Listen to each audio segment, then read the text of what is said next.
Zgode i nezgode malene lutkice Line. Lutkica Lina i miš. Lutkica Lina obećala je Medi pomoći pospremiti cvijeće i skupiti suho lišće oko kuće. Pomislila si je lutkica. Danas me očekuje jako puno posla. Možda previše posla za moje malene zaigrane ručice. Medo je došao u sobu kod lutkice Line i pitao: Jesi li spremna lutkice za maleni posao danas? Lutkica Lina je rekla Medi: Medo, možda za tebe to i je maleni posao, ali za mene bilo što, a da nije igranje, je veliki posao. Medo se nasmijao i rekao: Dođi malena, ako krenemo na vrijeme imati ćeš jako puno vremena za igranje. Lutkica Lina i Medo izašli su iz kuće i sreli majmunčića Tagua koji je vozio bundeve u kolicima.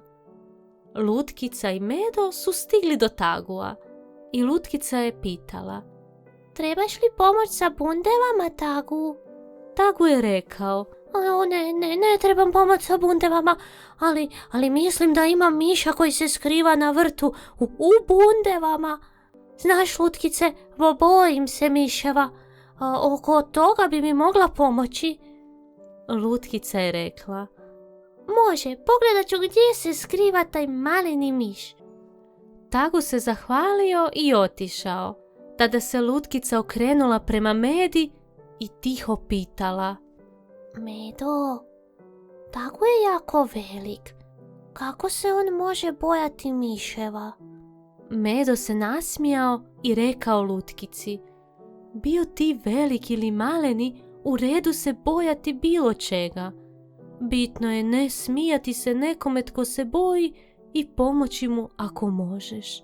Lutkica je poslušala Medin savjet i prvo pomogla Medi.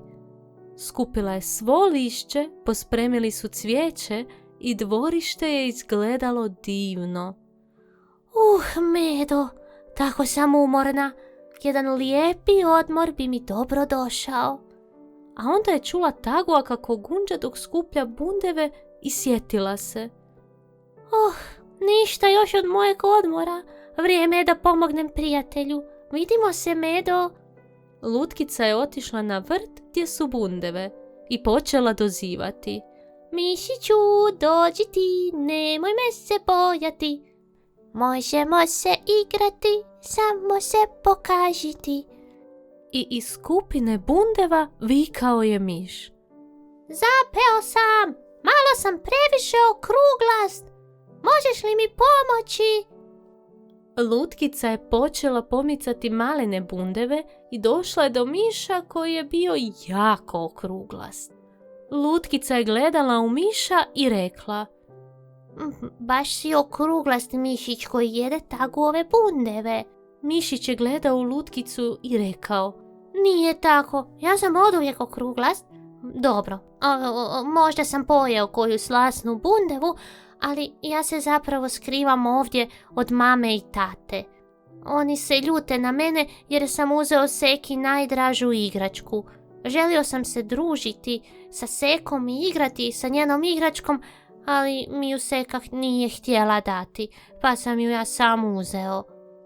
Lutkica je rekla mišu: U redu je da te je strah, ali i dalje možeš popraviti sve i vratiti Seki igračku i ispričati se i tvoj mama i tata se više neće ljutiti, vidjet ćeš. Mišić se složio sa lutkicom i odlučio se ispričati, ali nije mogao izaći van iz bundeve u kojoj je zaglavio. Tada je Tagu došao i pitao lutkicu: Jesi li maknula miša, lutkice? Lutkica je rekla: Tagu, treba mi tvoja pomoć. Tagu se uplašio i rekao: Ne, lutkice, ja ne mogu pomoći sa mišem, znaš da se bojim.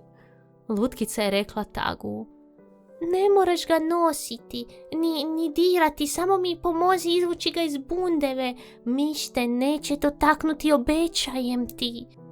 Tagu i Lutkica pomaknuli su bundeve i izvukli miša koji je zapeo u bundevi i miš je bio jako sretan i potrčao je prema Lutkici, a Tagu je od straha skočio u zrak i pomislio: Nije strašan, samo je malo debeljuškasto sladak.